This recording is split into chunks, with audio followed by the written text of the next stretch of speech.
Sahabat MK, perbincangan tentang poligami selalu menarik untuk diperbincangkan. Bagi sebagian orang, hal ini menimbulkan tanda tanya. Berbagai pertanyaan muncul, diantaranya, mengapa Allah izinkan poligami? Sebelumnya, perlu kita ketahui dalam kaidah agama Islam bahwa ketika Allah Subhanahu wa Ta'ala mensyariatkan sesuatu, maka syariat yang Allah turunkan tersebut memiliki maslahat yang murni ataupun maslahat yang lebih besar. Sebaliknya, ketika Allah melarang sesuatu, maka larangan tersebut pasti memiliki bahaya yang murni maupun bahaya yang lebih besar.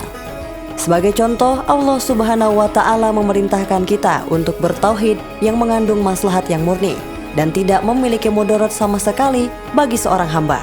Demikian pula Allah Subhanahu wa Ta'ala melarang perbuatan syirik yang mengandung keburukan dan sama sekali tidak bermanfaat bagi seorang hamba. Allah Subhanahu wa Ta'ala mensyariatkan jihad dengan berperang, walaupun di dalamnya terdapat mudarat bagi manusia berupa rasa susah dan payah, namun di balik syariat tersebut terdapat manfaat yang besar ketika seorang berjihad dan berperang dengan ikhlas, yaitu tegaknya kalimat Allah dan tersebarnya agama Islam di muka bumi. Pada hakikatnya, ini adalah kebaikan bagi seluruh hamba Allah. Setelah kita memahami kaidah tersebut, maka kita bisa menerapkan kaidah tersebut pada syariat poligami yang telah Allah perbolehkan. Di dalamnya terdapat manfaat yang sangat besar, walaupun ada beberapa mudarat yang ditimbulkan yang jauh lebih kecil dibandingkan dengan manfaat yang diperoleh dengan syariat tersebut. Sebagai contoh, misalnya, terkadang terjadi kasus saling cemburu di antara para istri karena beberapa permasalahan, maka hal ini adalah mudarat yang ditimbulkan dari praktek poligami. Namun, manfaat yang didapatkan dengan berpoligami untuk kaum muslimin berupa bertambahnya banyaknya jumlah kaum muslimin dan terjaganya kehormatan wanita-wanita muslimah, baik yang belum menikah maupun para janda. Hal ini merupakan kebaikan dan maslahat yang sangat besar bagi kaum muslimin.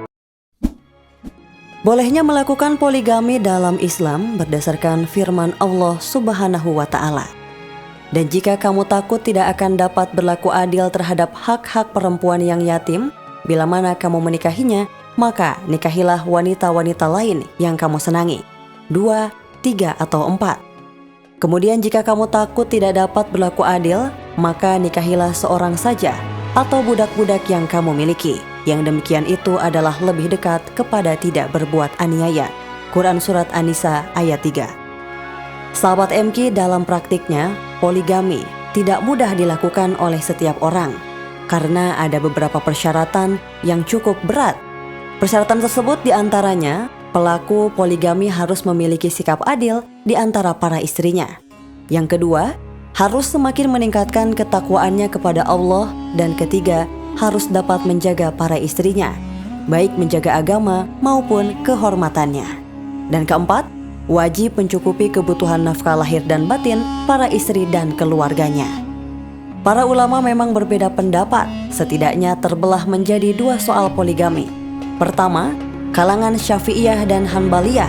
Kalangan Syafi'iyah tampak menutup pintu poligami karena rawan dengan ketidakadilan, sehingga keduanya tidak menganjurkan praktik poligami. Sementara kalangan Hanafiyah menyatakan kemubahan praktik poligami dengan catatan calon pelakunya dapat memastikan keadilan di antara sekian istrinya. Saat ini juga di beberapa negara Islam ada yang melarang poligami dengan beberapa alasan, seperti di Maroko. Sementara sebagian besar negara Islam lainnya memperbolehkan poligami, termasuk di Mesir. Hal itu diatur dalam undang-undangnya dengan persyaratan sang pria harus menyertakan slip gajinya.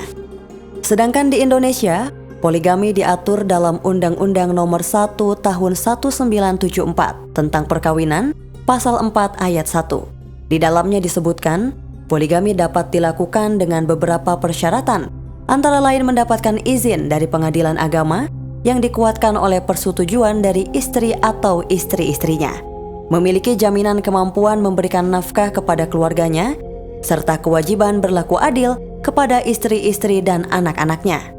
Sementara itu, Syekh Mustafa Al-Adawi menyebutkan bahwa hukum poligami adalah sunnah. Dalam kitabnya Ahkamun Nikah wa Zafaf, beliau mempersyaratkan 4 hal tentang poligami, yaitu memiliki sikap adil di antara para istrinya, aman dari lalai beribadah kepada Allah, mampu menjaga agama dan kehormatan para istrinya, dan wajib mencukupi kebutuhan nafkah lahir para istrinya. Sahabat MK, poligami adalah syariat mulia yang bisa bernilai ibadah. Namun, untuk melaksanakan syariat tersebut membutuhkan ilmu dan terpenuhi syarat-syaratnya. Jika kita merasa tidak mampu memenuhi 4 syarat tersebut, maka jangan coba-coba untuk berpoligami.